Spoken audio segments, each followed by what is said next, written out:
On se retrouve à présent sur un cas pratique pour le changement d'une tête, donc cette fois sur une marque Oventrop. Vous voyez là, il y a marqué OV Oventrop. Parfois, ça peut être deux marques différentes. Donc là, ça va être le cas le plus simple puisqu'on va être en M30, donc il n'y aura pas besoin d'adaptateur. Donc ici, on se trouve un peu dans le cas que je vous racontais tout à l'heure avec on est un étage. Vous voyez là, c'est un étage chez une personne âgée qui ne sert pas tout le temps. Dans le cas présent, ça va être très simple. Hein. Il suffira déjà de prendre juste une pince multiprise, un petit chiffon, une pince multiprise, et là ça coince un peu.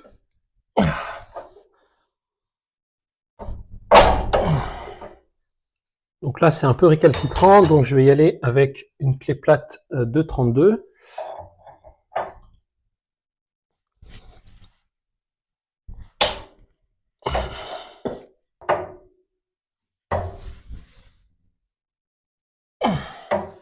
Je vais l'ouvrir à fond pour pas que, vous voyez, pour que la vanne soit complètement ouverte, ça sera déjà plus simple. Et je vais essayer de pousser là. Donc il ne faut pas s'énerver parce que vous voyez le risque souvent ici, c'est si on force ici, souvent c'est des coins qui sont, on dit, recuits, qui sont un peu tendres, et si on fait sauter ça, là c'est l'inondation. Donc vous voyez, il faut essayer d'y aller quand même un peu calmement. Malgré tout, voilà, comme c'est maintenu ici normalement, et que ça c'est un équilibre, il n'y a pas trop de risque de faire n'importe quoi. Donc tant pis, on va essayer un peu de dégrippant, tant pis. Bon, ça tombe bien, même un cas qui était censé être simple, il n'est pas si simple. Voilà. Petit coup de chiffon. Voilà, donc là c'est bon, c'est arrivé. Voilà, je vous avoue que c'est un cas qui n'arrive pas souvent, mais il faut quand même être prêt quand ça arrive. Oh, là.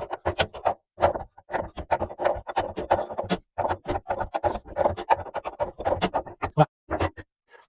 Bon bah c'est pas si mal de commencer par un cas difficile. Là je vous montre parce que ça peut être des cas très fréquents dans les vieilles maisons. Quand on enlève la tête, on peut avoir des cas où bon voilà, la tête est là depuis longtemps et du coup ça marchait, bon, c'est pas par quel miracle, mais parfois ça peut la bloquer. Moi je vous conseille, pour pas qu'on vous reproche ça, de mettre un petit coup de dégrippant. Donc c'est bien d'en avoir sur soi. Vous voyez, pour que l'aiguille, en fait, on vous reproche pas qu'elle marche pas. Okay, donc un petit coup de dégrippant dans votre truc. On teste la bonne rentrée, la bonne sortie de notre truc. Vous voyez, voilà, ça c'est important. On va tapoter un peu, voilà. Donc avant de monter ma tête, je peux déjà lui mettre ses piles et la mettre en route. Donc je prends ma tête, comme on avait vu, je l'ouvre. Voilà. Alors je mets mes deux piles. Et là, vous voyez, affichage. Alors je remets mon couvercle. Donc là, vous voyez, j'ai un premier mode, je sais pas si LA ou LR, qui s'affiche et en fait, on sent que la petite aiguille là, elle est en train de bouger. Donc là, mon aiguille est sortie à son maximum. Vous voyez là au départ, donc là on n'est plus sur un mode LA, donc là c'est la température ambiante, hein, il y a un thermostat dans la tête, et en fait là c'est ce qui est affiché, c'est pas la température, là c'est la température ambiante, et là c'est la température que je veux. Donc là en fait lui il n'a pas de détecteur qu'il est monté ou pas, en fait c'est comme s'il était sur un radiateur, donc vous voyez, si la température demandée est de 26, par exemple ici 26, 27, mettons au maximum par exemple, je crois que ça peut monter jusqu'à 35, vous voyez, il y a un petit symbole pour dire qu'il y a en chauffe, c'est-à-dire que là, la petite aiguille est reculée au maximum. Okay, donc là, je peux visser mon corps, ma tête, puisque je suis reculé à fond. Okay, donc le montage de la tête, il est très très simple, vous voyez. Donc on repère le haut de l'affichage pour qu'il soit toujours sur le dessus. En réalité, ça fonctionnerait même dans l'autre sens, vous voyez. Donc là, je visse ma tête à la main, vous voyez, c'est rien de très compliqué. Je serre, voilà, attendez, je vais finir le serrage à la pince. Voilà, je serre fermement, mais pas comme un bourrin non plus. Voilà, donc là, ma tête est installée, elle n'est pas encore connectée, mais vous voyez, je peux déjà faire un contrôle, vous voyez, si par exemple je descends en dessous de la température ambiante, ben là, je vais avoir, la chauffe va s'arrêter. Vous voyez, là, le petit symbole de chauffe s'est arrêté. Et je peux descendre Vous voyez, quand je suis en off comme ça, là je suis en hors gel au fait. C'est-à-dire que dès qu'il fera moins de 5 degrés, la tête va s'ouvrir pour permettre quand même que d'essayer d'atteindre autour de 8 degrés pour pas que l'installation gèle. Autre cas facile, donc là on est sur du COMAP, donc pareil en M30, donc là pareil j'ouvre ma valve à fond, donc là vous voyez je suis pas sur un écrou hexagonal, là il faut dévisser, donc là la tête est beaucoup plus récente, donc là je prends mon petit chiffon, vous voyez, pour pas tout rayer, si là la valve est récente, donc ça serait bien de pas l'abîmer, je tourne, vous voyez ça vient tout seul. Bien souvent il n'y a pas besoin de forcer, hein, comme tout à l'heure. Vous voyez là, on voit que la tête thermostatique, elle n'est pas du tout oxydée, elle est beaucoup plus récente. Donc là, c'est la même chose, vous voyez, c'est très très simple, quand ça va vite, ça va très très vite. Donc je prends ma tête dans laquelle j'ai mis au préalable mes piles, vous voyez, c'est pas un cas simple. Je vous ai raconté n'importe quoi, puisque là, on est sur du M28. Vous voyez là, mon truquinage, bon bah écoutez, c'est un très bon exemple. On va aller chercher un adaptateur.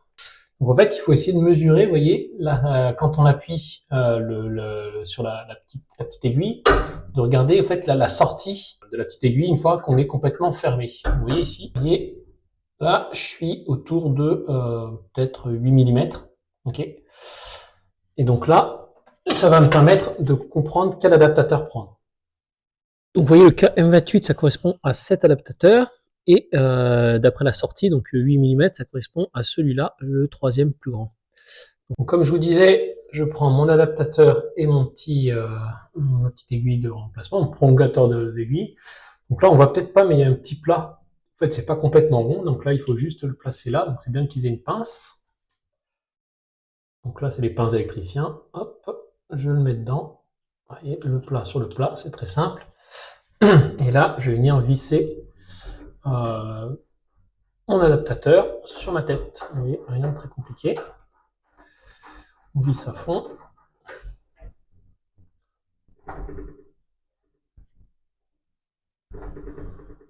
Voilà, on pourrait même utiliser un petit coup de chiffon. Bon, faut pas serrer comme un bois, vous voyez, c'est du plastique, donc pas non plus forcer. Voilà. Okay. Donc là, normalement, on a, voilà. Et l'enfoncement, il se fait. Donc une manière de vérifier, en tout cas de vous assurer que vous n'avez pas fait de bêtises quand vous avez mis un adaptateur, notamment dans le choix de la petite aiguille de prolongation là, c'est de regarder en fait la course, justement la sortie de cette aiguille en position ouverte. Normalement, faut que vous soyez à 14 mm. Donc, vous voyez ici c'est le cas, donc c'est bon. Et normalement quand on ferme, ça va à peu près à 12. Ok, donc, vous voyez là, on est bon. Je vais simplement visser ma tête par-dessus, vous voyez, donc rien de très compliqué. Donc là, ce que je peux faire, vous voyez, je suis pas obligé de mettre le truc par-dessus, par exemple, si je veux voir de côté, je peux tout à fait le faire, ça fonctionne dans tous les sens. Donc là, je visse. Vous pouvez me laisser comme ça à la main. Bon, hop, par acquis de conscience, on le fait avec le chiffon et la pince. Voilà. Voilà. On va terminer avec un cas un peu ancien, du vieux Danfoss. Il y en a du plus récent. Donc vous voyez, les têtes Danfoss, elles se clipsent. Et ici, il va falloir dévisser cette petit écrou 6 pans.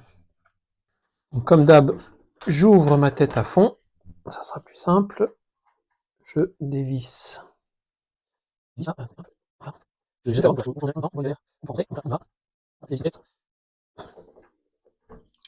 Voilà. Donc là, je suis sûr du Danfoss. Donc comme vous voyez, comme je vous disais, là c'est oxydé, donc c'est ancien. Donc mon petit coup de voilà, on n'en met pas partout, on évite.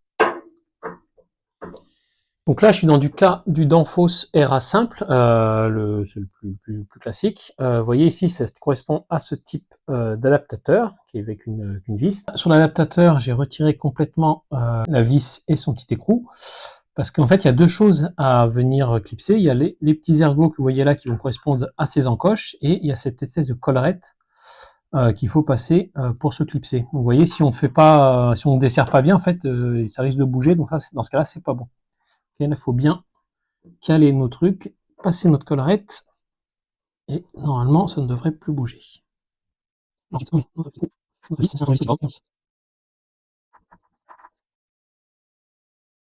Voilà, comme d'hab, on serre, mais on ne bourrine pas non plus. Voilà, il n'y a pas de jeu. En position ouverte, je visse ma tête, comme d'habitude.